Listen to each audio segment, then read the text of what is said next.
우리 정비법의 두 번째 강의입니다. 두 번째 테마는 기본계획의 수립 고시 파트입니다. 이제 우리 본격적으로 이 정비법에 따라서 정비사업을 하고 특히 재건축 재개발 사업이 시험 문제 많이 나오고 이 재건축 재개발 사업을 시작할 때 처음에 기본계획 단계부터 시작이 되는 겁니다. 자, 일단 한번 보시면 자, 우리 정비사업을 이제 민간 재개발, 민간 재건축 사업이라고 전제하고 자, 우리가 주거환경개선 사업을 일단 보류하고 이 재개발 재건축을 민간이 할 때는 이러한 사업 절차에 따라서 사업을 진행하도록 되어 있습니다.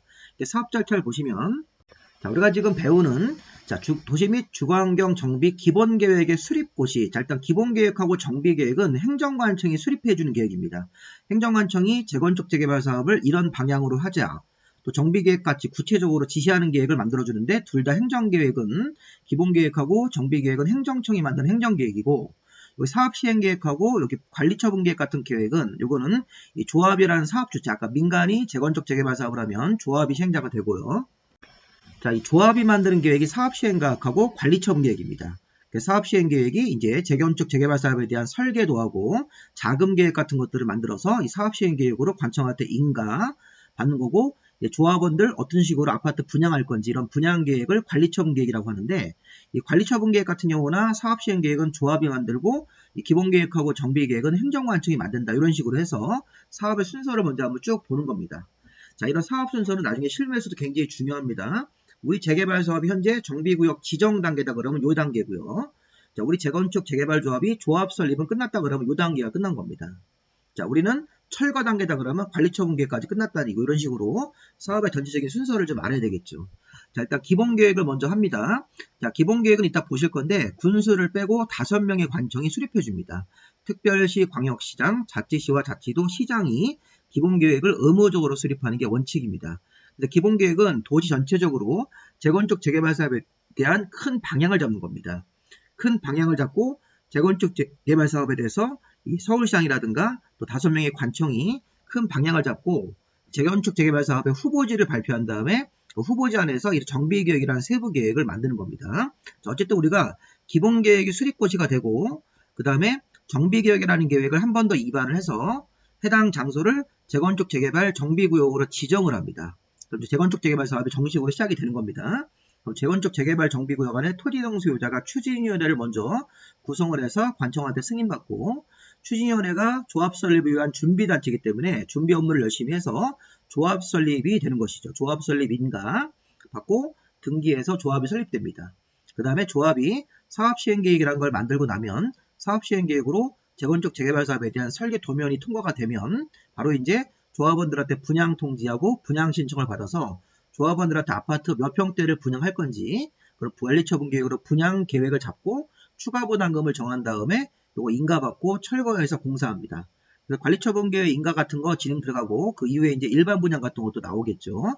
철거 공사, 준공인가, 공사 끝나면 소유권 이전 고시 이런 식으로 해서 나오는데 일단 순서가 기본계획, 그다음에 정비계획을 입안해서 정비구역 지정하고 추진위원회 구성을 하고 조합 설립하고 사업시행계획을 만들어서 인가받고 자, 분양 신청을 받아서 관리처분계획 만들어서 인가받고 공사 단계 이런 식으로 해서 구분을 해가지고 다 시험 문제가 나올 수 있는 파트입니다.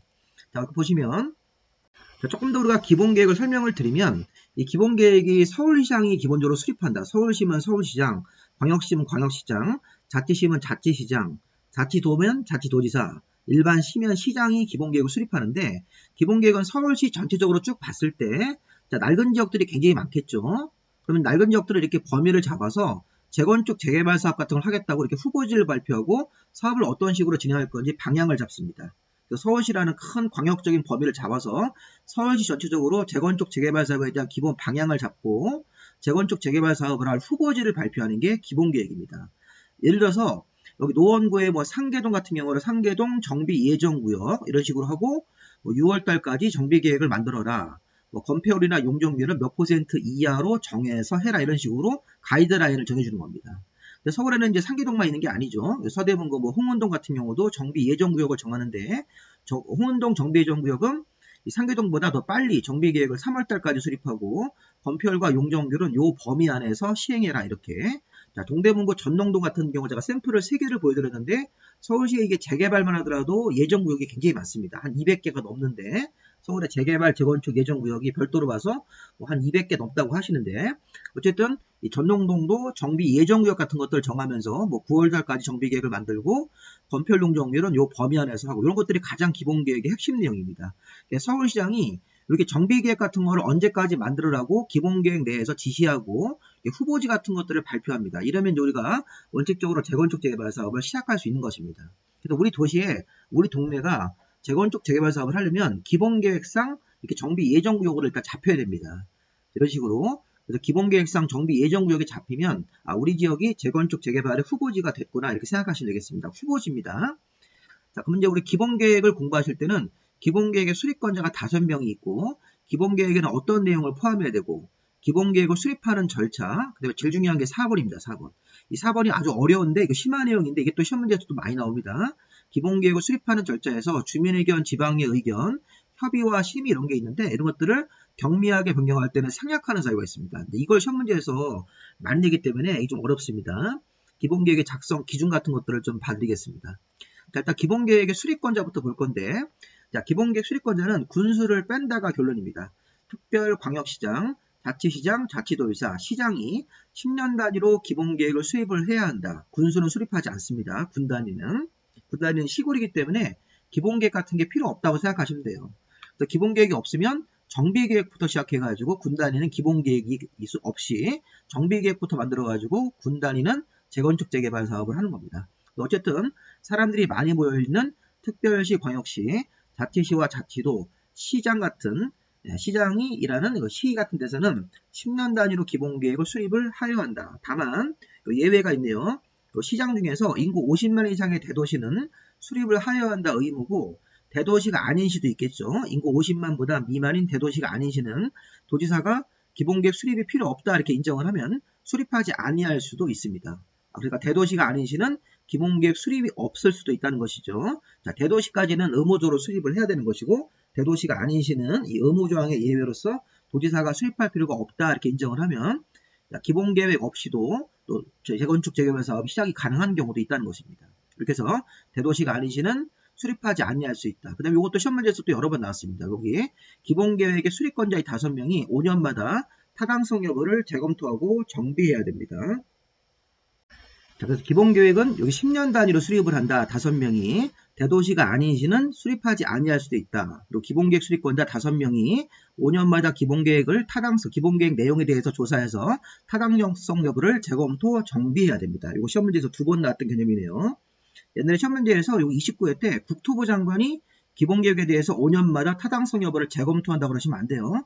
국토부 장관이 아니라 수립권자 5명이 5년마다 타당성 여부를 재검토해야 된다. 이런 식으로 29회 때 나왔고, 또 26회 때는 이걸 3년마다라고 바꾼 적도 있었습니다. 자, 이런 것들 보시면서 기본계획 수립권자는 요 5명이 수립권자다. 의무 수립이다. 10년 단위로. 대도시가 아닌 시는 수립하지 아니할 수도 있다. 자, 5년마다 타당성 여부를 재검토해야 된다. 수립권자가요. 자, 기본계획의 내용 좀 볼까요? 자, 우리 기본계획 내용도 이제 봐야 됩니다. 시험 주문에 나오는데, 자, 기본계획의 자체의 느낌은 서울시 전체적으로 재건축 재개발 사업에 대한 방향을 잡고 재건축 재개발 사업에 대한 후보지 같은 걸 정하고서 사업의 시행 시기, 언제까지 사업을 해라, 이런 식으로 기본계획이라는 게 나오는 건데, 기본계획을 보면 여기 1번부터 뒤에 보시면 여기 9번까지 굉장히 많은 내용들이 포함되어 있습니다. 예전에 시험 문제에서 22회 때 건폐율, 용적률 같은 건축물의 밀도 계획은 기본계획에 포함되지 않는다 이렇게 틀리기로 했습니다. 이런 식으로 예전에 29회 때는 뭐 사회복지시설, 주민문화시설 설치계획이 기본계획 내용이 포함된다. 맞는 지문으로 이런 식으로 해가지고 문제를 낸 적이 있었습니다. 자, 기본계획을 공부하실 때는 이거 한번 보세요. 자, 일단 정비사업의 기본 방향, 정비사업의 계획기간, 그 다음에 계획을 언제까지 만들어라 이런 식으로. 주거지 관리계획이라는 게 있습니다. 주거지 관리계획, 그 밖에 토지이용계획, 정비기반설 설치계획, 공동이용설 계획, 교통계획 같은 거. 우리 서울시는 서울시 전역에서 여러 가지 재건축 재개발할 때는 어떤 식으로 기반설을 만들 건지, 어떤 식으로 공동이용설을 만들 건지, 교통계획 같은 거에 대해서 기본적인 큰 틀을 잡아줘야 됩니다. 자, 그리고 4번하고 5번 잘 보세요. 자, 정비 예정구역의 계략적 범위, 그다음에 단계별 추진계획 같은 거로 정비계획의 수립 시기, 그 다음에 건폐율, 용적률 같은 밀도계획이라는 게 있습니다. 자, 요거 아까 제가 4, 5, 6번 세입자 주거 안정대책도 있는데, 아까 정비 예정구역이 아까 우리 그림에서 보세요. 그림. 자, 그 다음에 정비계획의 수립 시기, 건폐활용 종균의 밀도 계획이라는 게 있는데 아까 제가 그림으로 보여드렸습니다. 앞에 그림에서 이 그림인데요. 자, 그러니까 기본계획을 만들 때는 서울시 전체적으로 서울시 재건축 재개발 기본계획이 나오는데 자, 여기 보시면 여기 노원구 상계동 정비예정구역이라는 게 이렇게 나와 있고요. 서대문구 홍은동 정비예정구역, 동대문구 전농동 정비예정구역이라는 걸 발표하죠. 그러면서 자, 여기 6월달까지 정비계획을 만들어라. 정비계획 수립시기.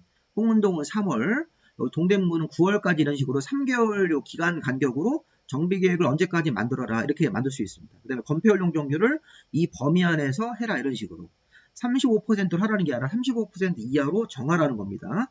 정비계획을 만들 때 이 범위 안에서 정하라는 겁니다. 자, 이게 바로 이제 기본계획의 느낌입니다. 조금 그래도 어렵죠.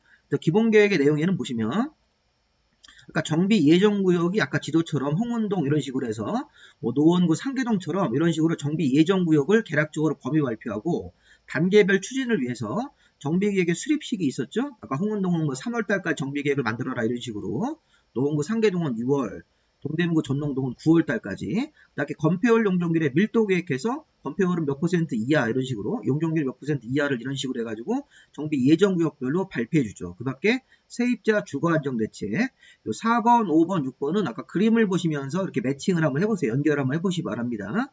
세입자 주거 안정 대책, 그 밖에 환경계획, 주민문화, 사회복지설 같은 경우도 우리 주민들을 위해서 꼭 필요한 거기 때문에 기본계획 내용으로 볼 수가 있습니다. 그러니까 기본계획의 내용 같은 것들 시험지문에 보면 건폐율 용적률 밀도계획은 기본계획 내용이 아니다. 틀리게 냈었습니다. 22회 때.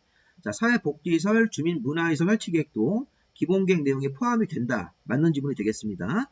자, 우리 이런 것들을 암기할 수 없지만 정비사업의 기본 방향, 주거지관리계획, 토지이용계획, 정비기반설, 공동이용설, 교통계획, 그 밖에 4, 5, 6번은 특별히 신경 쓰면서 정비 예정구역의 개략적 범위, 단계별 추진을 위한 계획으로 정비계획 수립시기, 건폐율 용적률의 밀도계획, 세입자 안정대책 같은 것들이 기본계획의 내용이다. 자, 또 하나 시험의 주제가 뭐냐면 이거 있습니다.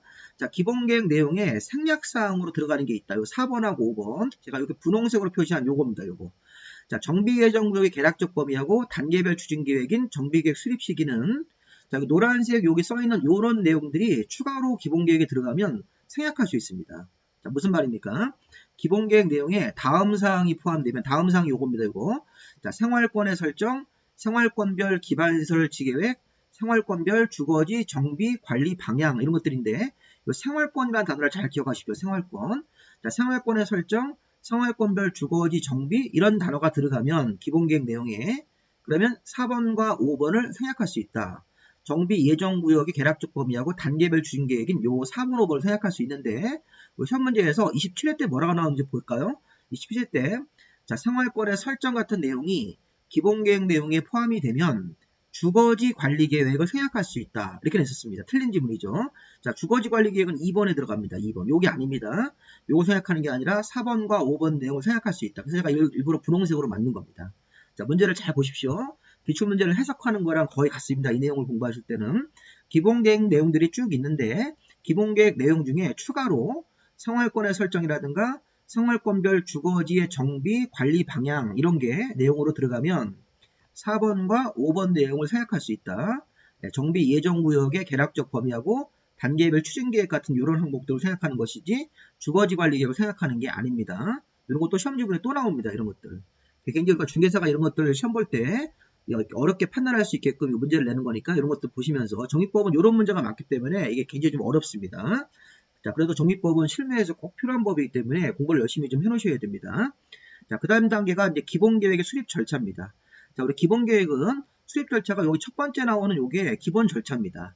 자, 근데 밑에 대도시가 아닌 시장은 요 중간에 승인을 추가하는 건데, 자, 우리 기본계획을 수립을 누가 합니까? 아까 5명이 수립했죠. 특별광역시, 자치시와 자치도, 대도시까지는 의무 수립이고, 대도시가 아닌 시는 임의적 수립이니까 요 시장까지는 들어가는 것이죠. 그러면 기본적으로 특별시, 광역시, 자치시와 자치도, 대도시의 시장이 기본계획을 수립할 때는 또는 변경수립 같은 거 할 때는 주민에게 공람을 해서 14일 이상 공람기간을 주고 공람기간 동안 의견을 접수받아서 주민 의견을 접수를 받습니다. 그다음에 지방의회한테 통보해서 지방의 의견도 들어야 되고 지방의회는 바쁘더라도 60일 안에 통보받은 날로부터 지방의 의견 같은 거 제출 통보를 받으면 60일 안에 결과를 통보해야 되는 것이죠.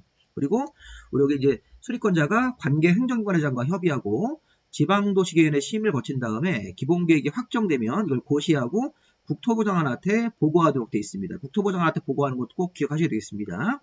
자, 기본계획을 수립할 때는 주민의견 14일 이상 공람을 해서 공람기간 동안 주민의견을 듣고 지방의회에다가 관련 서류를 보내서 의견을 듣습니다. 지방의회는 서류를 받으면 60일 안에 결과를 통보하도록 되어 있고요. 자, 관계 행정기관회장과 협의하고 자, 그 지방도시계획의 심의를 거친 다음에 확정되면 고시하고 국토부 장관한테 보고합니다. 아까 우리가 대도시가 아닌 시장도 기본계획을 수립할 수 있었죠. 도지사가 필요하다고 인정을 하면 수립 안 할 수도 있고 도지사가 또 수립을 해야 된다 이렇게 하면 또 수립을 하는 경우도 있는데 어쨌든 대도시가 아닌 시장이 임의적으로 수립할 때 수립을 한다면 같은 절차가 쭉 진행되다가 여기서 우리가 도지사한테 승인받는 절차가 하나 추가됩니다. 자, 대도시가 아닌 시장일 때만 기본계획 수립하는 과정에서 도지사한테 승인을 받고 승인 받아서 확정된 다음에 고시하고 국토부 장관한테 보고하는 겁니다.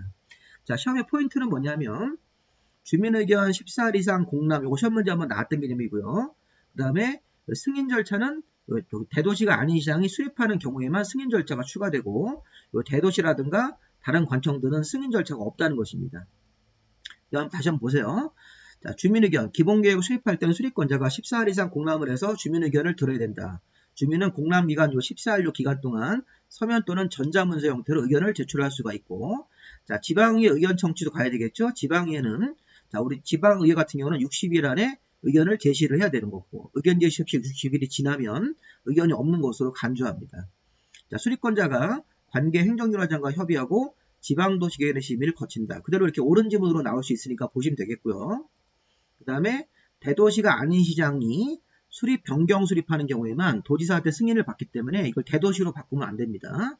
그리고 기본계획이 수립되거나 변경 수립이 확정됐을 때는 공고에다 고시하고 일반인들한테 열람시킨 다음에 기본계획 고시 후 국토부 장관한테 보고를 해야 됩니다. 자, 이런 것들이 우리 기본계획의 수립 절차니까 이 그림을 보시면서 포인트만 잡으시면 돼요. 주민의견 14일 이상 공람기간. 자, 이따가 다음 강의에서 배울 건데 정비계획을 수립할 때는 30일 이상 공람입니다. 기본계획은 기본 방향만 잡기 때문에 14일 이상 주민 의견 같은 거 듣는 공람기간으로 처리하시면 되겠고요. 지방의회 의견 청취 요구가 들어가면 60일 안에 의견을 제시해야 되는 거고 자, 협의와 심의를 거치고 그 다음에 대도시가 아닌 시장이 수립, 변경 수립하는 경우에는 그 협의 심의 같은 것들을 도지사가 진행을 하면서 도지사한테 승인까지 받아야 됩니다. 그리고 최종적으로 국토부 장관한테 보고하는 절차까지 있네요. 자, 그럼 이게 제일 중요한 거죠.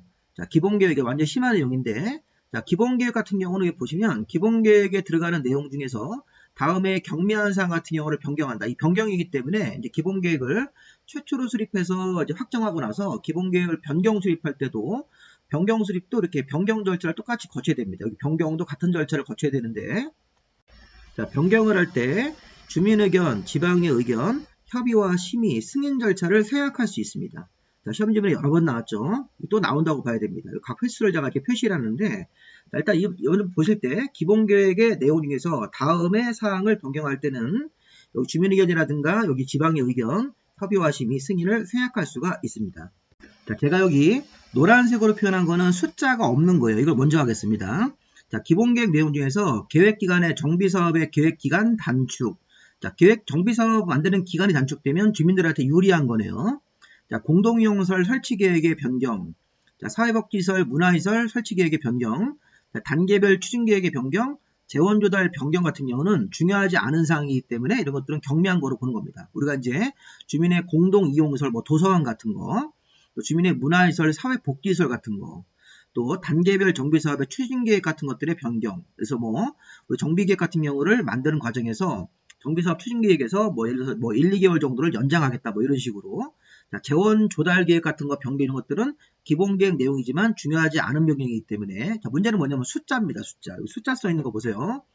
자, 정비 예정구역의 면적을 20% 미만으로 변경하는 거. 자, 정비기반시설 규모를 확대하면 주민들한테 유리한 거. 정비기반시설의 규모를 축소할 때는 불리한 거기 때문에 축소할 때는 10% 미만까지만 경미한 경우로 봅니다. 그 다음에 건폐율 용적률의 범위를 20% 미만으로 변경할 때 자, 20%, 10%, 20%라는 숫자가 있네요. 좀 어렵습니다, 이게.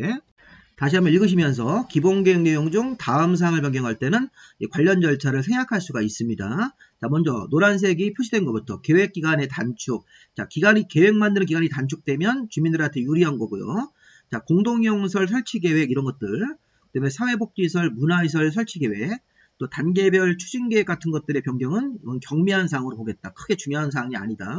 재원조달 계획 같은 경우도 경미한 사항으로 봅니다. 이것도 자, 문제는 이제 20%짜리가 있는데 정비 예정구역을 20% 미만 변경, 건폐율 용적률을 20% 미만으로 변경할 때 10%가 있죠. 자, 기반시설의 규모가 확대될 때는 비율이 없는데 기반시설을 축소하는 거는 주민들한테 불리한 거니까 이건 10% 미만까지만 경미한 경우로 보는 겁니다. 예를 시험 문제에서 30회 때 정비 예정구역 면적을 25%로 변경한다. 이게 경미한 경우냐 이런 식으로 물어봤습니다. 틀린 겁니다. 그건 중요한 거로 봐야 되고 관련 절차를 진행을 해야 되는 것입니다. 그래서 시험 문제가 기간의 단축, 공동이용시설, 사회복지시설, 문화시설, 단계별 추진계획, 재원조달계획 변경은 경미한 변경으로 볼 수가 있고 정비 예정구역을 20% 미만 변경, 그 다음에 사회복지시설, 여기 숫자, 건폐율 용적률 20% 미만 변경 같은 경우는 정비 예정구역하고 건폐율 용적률의 그 범위를 20% 미만 변경은 경미한 변경으로 볼 수가 있고 기반시설 규모가 10% 미만으로 축소하는 경우도 우리가 이제 경미한 변경으로 볼 수가 있습니다. 자, 경미한 변경은 문제를 꼭 풀어보십시오. 자, 마지막으로 기본계획의 수립 기준. 자, 기본계획의 작성 기준, 수립 기준 같은 경우는 국토교통부 장관이 정합니다. 자, 우리 항상 공법에서는 어떤 계획이 나오고 기준자가 붙은 것들은 전국적으로 동일하게 적용하기 위해서 우리 국토교통부 장관이 어떤 지침이나 훈령 형태로 국토부 장관이 정하는 겁니다. 자, 기본계획을 만드는 세부 작성 기준은 행정청이 기본계획 작성 기준을 보고 기본계획을 또 만들어야 되는 행정청 내부 지침, 행정규칙은 국토부 장관이 정한다. 전국적으로 동일하게 적용하기 위해서. 자, 추가로 우리가 여기 2번 같은 경우 우리 이제 교재에는 없지만 추가적으로 이런 것도 한번 보겠습니다. 자, 기본계획의 수립권자가 기본계획을 수립하는 과정에서 국토법상 주거지역 기억나시나요? 여기가 뭐 1, 2종 전용, 1, 2, 3종 일반 준주거지역 같은 데서 자, 조례가 정하는 용적률에도 불구하고 자, 국토법 같은 법에 따른 용적률 상한까지 용적률을 높이 올릴 수 있다는 것입니다. 이게 무슨 얘기냐면요.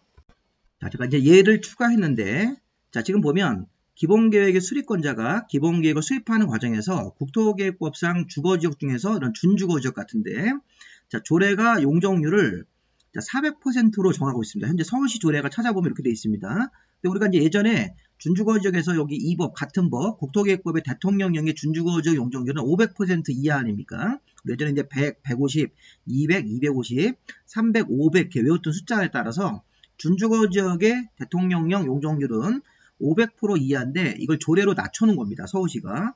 이걸 다시 또 끌어올릴 수 있다는 것입니다. 이쪽으로. 자, 기본계획 수립권자가 기본계획을 수립하는 과정에서 조례가 정하는 용적률이 400%라고 하더라도 자, 같은 법 국토계획법상 용적률 상한까지 500%까지 다시 정할 수 있다. 왜? 재건축 재개발 사업을 할 때 용적률을 높여서 재건축 재개발 사업을 좀 활성화시키기 위해서 그런 거 하는 겁니다. 또 경우에 따라서는 기본계획 수립권자가 이렇게 우리가 이제 천재지변 같은 게 나서 붕괴 우려가 있어가지고 긴급히 정비사업을 할 필요가 있을 때는 용도지역을 아예 변경을 해버립니다. 용도지역을 뭐 3종 일반 주거지역을 뭐 준주거지역 같은 거 변경을 해서 용적률을 완화해가지고 기본계획 수립하는 경우도 가능합니다. 이것도 추가적으로 좀 알아두시기 바랍니다. 시험 문제 아직 안 나왔지만 우리 앞에서 기본계획 수립권자가 용적률을 조례가 정한 용적률보다 이렇게 대통령까지 이렇게 대통령령 용적률까지 끌어올릴 수도 있고 또 우리가 이제 이렇게 불가피한 사유가 있을 때는 기본계획 수립권자가 건물 붕괴 우려가 있고 재건축 재개발 사업을 긴급하게 할 필요가 있을 때는 용도지역 자체를 아예 변경을 합니다. 3종 일반이나 2종 일반을 준주거지역으로 변경을 해서 용적률을 완화해가지고 재건축 재개발 사업이 잘 될 수 있게끔 도와주는 규정도 있네요. 또 구청장 같은 구청장 등이 구청장입니다. 서울특별시나 광역시 밑에 있는 구청장하고 대도시가 아닌 시장 같은 사람들은 기본계획을 변경 승인에 대해서 여기 특별광역도지사한테 기본계획에 대해서 요청을 할 수 있습니다. 기본계획 내용을 좀 변경해달라고도 요청할 수 있으니까 참고로 보시기 바랍니다. 자, 여기까지 우리가 기본계획을 마무리했으니까 자, 우리 기본계획 원래 정식 이름은 도시 및 주거환경 정비기본계획인데 그냥 간단하게 기본계획이라고 호칭을 하고 기본계획 수립권자는 5명입니다. 군수는 빠지는 겁니다.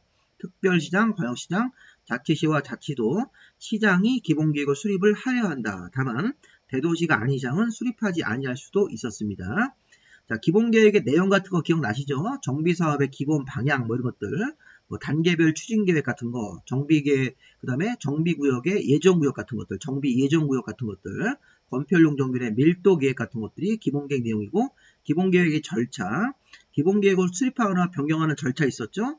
뭐 14일 이상 주민 공람, 대도시가 아닌 시장만 도지사한테 승인을 받아야 된다. 기본계획의 생략사, 이거 되게 어려운 거. 기본계획을 수립하는 절차에서 생략하는 것들을 할 수 있는 주민의견, 협의심의, 도지사 승인 같은 것들을 생략하는 규정들을 몇 가지를 봤습니다. 숫자가 없는 것도 있었고 숫자가 있는 것도 있었고요. 기본계획의 작성 기준, 국토부 장관이 정하는 것 이런 식으로 해서 관련 교재 같은 것들을 무료로 다운받을 수 있으니까 네이버 밴드에서 공법 배문안 검색해서 자료를 다운받을 수 있고 교재가 필요하신 분들은 문자로 저한테 구입 의사를 주시면 되겠습니다. 여기까지 하시고 다음번에는 우리가 이제 테마 3번 정비계획의 입안과 정비구역의 지정 단계로 넘어가도록 하겠습니다. 여기까지 하겠습니다. 자, 수고 많이 하셨습니다.